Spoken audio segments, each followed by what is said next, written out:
Cinema బాగుంది, జనానికి ఎక్కడ కూడా బోర్ కొట్టలేదు, అంటే కంటెంట్ ఒక లెవెల్లో వెళ్ళిపోయింది. సినిమా ఈ సంక్రాంతికి మాత్రం ఈ సినిమానే బాగా ఆడుతుందని నేను కూడా. కొంతమంది సీరియల్తో పోల్చారు సార్, మీరేమంటారు?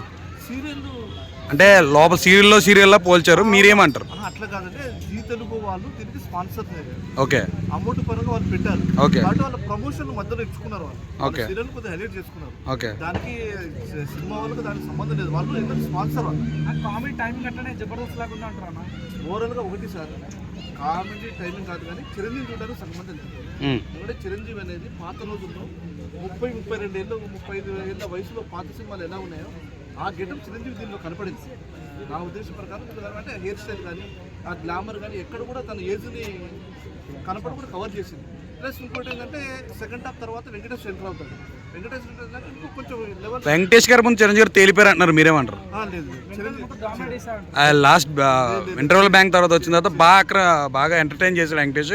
వెంకటేష్ రావడం వల్ల ప్లస్ అయింది, బట్ చిరంజీవి డామినేషన్ అనేది కాదు. ఎందుకంటే చిరంజీవి వెంకటేష్ ఒకటి అనిల్ రావిపూడి గారికి థ్యాంక్స్ చెప్పాలి. ఎందుకంటే ఒక అగ్ర హీరోని ఇద్దరిని పెట్టుకొని సమానంగా బ్యాలెన్స్ చేయడం అనేది చాలా కష్టం, చాలా గ్రేట్. ఎందుకంటే ఎవరు తక్కువ చేసినా కూడా అక్కడ ఫ్యాన్స్ అట్ అయిపోతారు ఫస్ట్.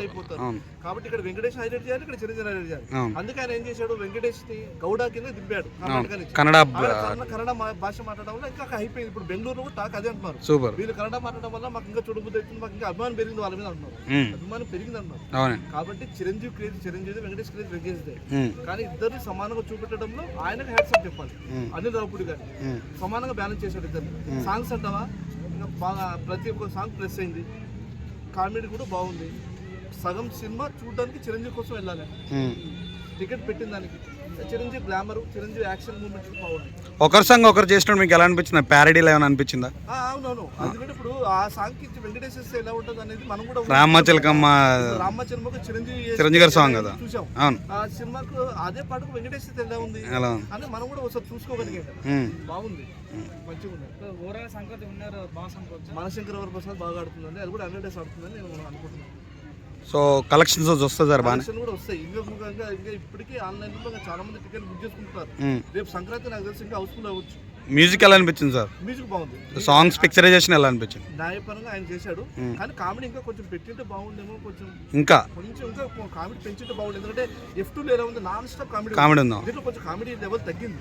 ఎందుకంటే ఇంకా కొంచెం చిరంజీవి ఇంకా వాడుకోవచ్చు, ఇంకా ఎందుకంటే అవకాశం ఇచ్చాడు కాబట్టి.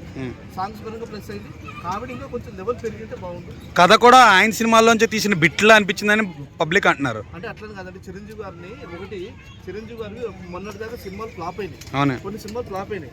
అయితే ఆయన మళ్ళీ గుర్తు చేసుకోవడానికి ఆయన ఏం చేశాడంటే ఫస్ట్ మెగాస్టార్ అని ఒక రౌండ్ లో చూపెట్టి పాత సినిమాలు కొంచెం జ్ఞాపకం చేశాడు.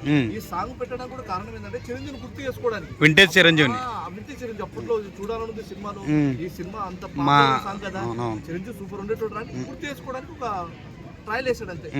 చిరంజీవి అంటారు గ్లామర్ పరంగా ఎంత బాగుంది. సో అనిల్ రావిపూడి గెలిచినట్టు సార్ ఈ కథతో? గెలిచినట్టు ఆయన పరంగా ఆయన న్యాయం చేశాడు డైరెక్షన్. థ్యాంక్స్. అంత రాజమౌళికి కంపారిజన్ లేదు. రాజమౌళి ఆయన క్రియేటివిటీ ఎక్కడ, చాలా మంది 12 సినిమాలు రాజమౌళి చేస్తే 12 పాస్ అయ్యాడు, ఇతను 9 సినిమాలు చేస్తే 9 పాస్ అయ్యాడని బయట టాక్ నడుస్తుంది. సో దాన్ని బట్టి మీరు ఏమంటారు? ఆయన క్రియేటివిటీ రాదు. ఆ కామెడీ అనిల్ రావిపూడి కామెడీ రాజమౌళికి రాదు. టాలెంట్ వాళ్ళది. ఆయన వేసే సెట్ వేయలేడు, ఆ భారీ సెట్ వేయలేడు, ఎందుకంటే ఫెయిల్ అయిపోయింది సెట్. కాబట్టి ఎవరి టాలెంట్ వాళ్ళదే. కానీ ఈయన కూడా అనిల్ రావిపూడి కూడా అతి తక్కువ కాలంలోనే ఇంత మంచి పేరు తెచ్చుకోవడం అనేది మాకు కూడా చాలా సంతోషం. ఇప్పుడు ముగ్గురు అగ్ర హీరోతో బాలకృష్ణతో చేసిండు, వెంకటేష్తో చేసిండు, చిరంజీవితో చేసిండు, చివరిగా నాగార్జున పెండింగ్ ఉండు, ఆయనతో చేసుకోవడం బాగుంటుందని అంటారు. కామెంట్ మీరేమంటారు? ఓవరాల్ గా అనిల్ రావిపూడి గారు చెప్పిన మాటలు ఏంటంటే ఆయనకు చిరంజీవితో డైరెక్షన్ చేయాలని ఒక కళ. ఫస్ట్ ఆయన సినిమా ఇండస్ట్రీకి వచ్చినప్పుడు కూడా వాళ్ళ బాబాయ్ గారు తమ్ముడు సినిమా తీశారు, వాళ్ళ బాబాయ్ తమ్ముడు సినిమా తీసే బుజ్జి అంటారు.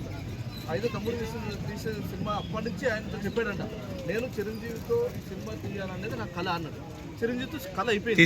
ఇంకా తర్వాత నాగార్జునతో ఆటోమేటిక్గా అప్డేట్ అయితేనే ఉంటుంది, వస్తారు తర్వాత ఇంకొకరితో కూడా వస్తారు. ఆల్రెడీ బాలకృష్ణతో అటెంప్ట్ అయింది, వెంకటేశ్వర నాగార్జునతో ఎందుకు డెఫినెట్లీ తీస్తాడు. నాగార్జునతో కూడా మంచి స్టోరీ తీసుకొని వస్తే అది కూడా సక్సెస్ అవుతుంది.